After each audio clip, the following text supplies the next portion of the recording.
Magang bukan sekadar datang dan pulang. Ini tentang belajar dan berkembang. Karena magang bukan hanya tentang kerja, tapi tentang proses menjadi lebih baik.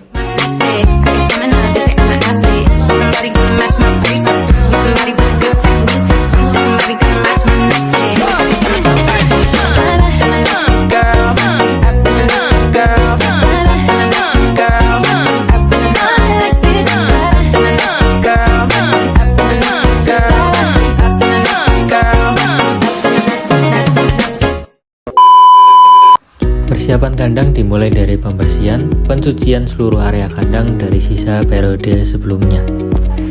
Setelah kandang steril, dilakukan penaburan sekam pada kandang setinggi 5-8 cm.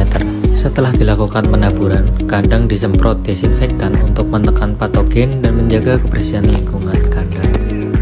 Setelah kandang siap, alas dari karung disusun pada area brooding untuk membantu proses adaptasi DOC. Selanjutnya, tempat pakan ditata secara zigzag sehingga mudah dijangkau dan konsumsi pakan dapat berlangsung lebih merata. Tidak lupa dilakukan pengaturan suhu kandang yang disesuaikan dengan kebutuhan suhu awal DOC. Pengaturan ini bertujuan membantu proses adaptasi, menjaga kenyamanan, serta mendukung aktivitas makan dan minum. DOC yang baru tiba di kandang dibuka secara bertahap.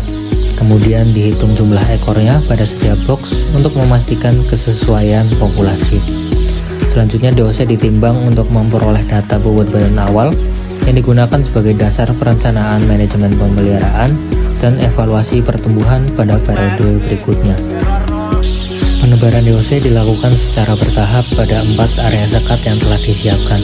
2 area pada bagian depan masing-masing diisi sebanyak 38 box. Sedangkan 2 area pada bagian belakang masing-masing diisi sebanyak 37 box. Setelah penebaran, dilakukan pemantauan aktivitas DOC untuk mengetahui tingkat adaptasi, kenyamanan, serta respon terhadap kondisi lingkungan kandang. Pemantauan terus dilakukan hingga 24 jam pertama pemeliharaan. Selama periode ini dilakukan pengecekan rutin terhadap sebaran DOC, aktivitas, serta akses terhadap pakan dan air minum. Pemeriksaan krofil kembali dilakukan untuk memastikan mayoritas DOC telah terisi dengan baik. Selain itu, dilakukan sampling bobot badan DOC secara rutin untuk mengetahui bobot badan harian dan tingkat keseragaman pertumbuhan. Data hasil sampling ini digunakan sebagai acuan dalam mengevaluasi keberhasilan. Monitoring kesehatan ayam dilakukan secara berkelanjutan sejak awal pemeliharaan, melalui pengamatan perilaku, aktivitas, dan kondisi fisik ayam setiap hari. Untuk mendukung kesehatan dan daya tahan tubuh, diberikan obat dan vitamin sesuai kebutuhan di lapangan. Salah satunya Cipromas yang berfungsi membantu pengendalian infeksi bakteri pada fase awal pemeliharaan. Selain pemberian melalui air minum, dilakukan pula tindakan injeksi vitamin sebagai dukungan tambahan pada umur 7 hari. Ayam diberikan injeksi vitamin B kompleks menggunakan campuran B kompleks dan juga tinolin. Injeksi dilakukan secara subkutan pada bagian dada kanan atau tengkuk ayam guna memastikan penyerapan vitamin berjalan optimal sehingga dapat menunjang metabolisme ayam. Seiring bertambahnya usia ayam, dilakukan peninggian tempat pakan serta pelebaran area pemeliharaan untuk menyesuaikan dengan pertumbuhan dan kebutuhan ruang gerak ayam. Selain itu, pengaturan suhu kandang juga terus disesuaikan secara bertahap mengikuti pertambahan umur ayam dan perbedaan kebutuhan suhu pada setiap fase pemeliharaan.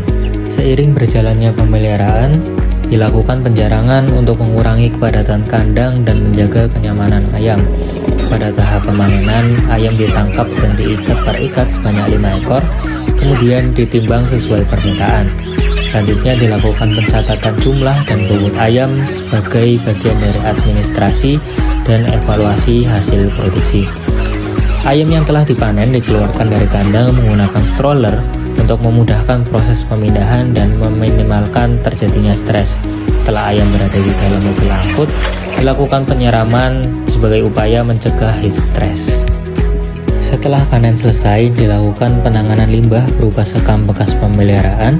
Sekam tersebut kemudian diambil oleh petani dari daerah Selo dan Merbabu untuk dimanfaatkan sebagai pupuk. Pemanfaatan ini bertujuan mengurangi limbah kandang, mendukung pertanian sekitar, serta membantu menghemat biaya pengolahan limbah. Kegiatan kemudian berlanjut ke proses processing karkas ayam. Proses ini dimulai dari tahap inbound, yaitu penerimaan ayam sebagai bahan baku, di mana dilakukan pengecekan jumlah, kondisi, dan kualitas karkas. Selanjutnya karkas melalui gramasi, yaitu penimbangan dan pembagian sesuai bobot. Lalu masuk tahap preparasi untuk memisahkan maras dan lemak sesuai permintaan konsumen. Karkas yang telah bersih diteruskan ke bagian parting untuk dipotong sesuai permintaan, seperti contoh cut 10 dan cut 9. Setelah parting selesai, karkas dimarinasi menggunakan tumbler agar bumbu meresap secara merata.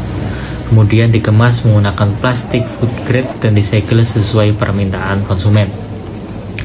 Produk selanjutnya didinginkan atau dibekukan di ATF, lalu dipindahkan ke cold storage untuk penyimpanan sementara sebelum dikirim ke konsumen, sehingga kualitas, kebersihan, dan keamanan produk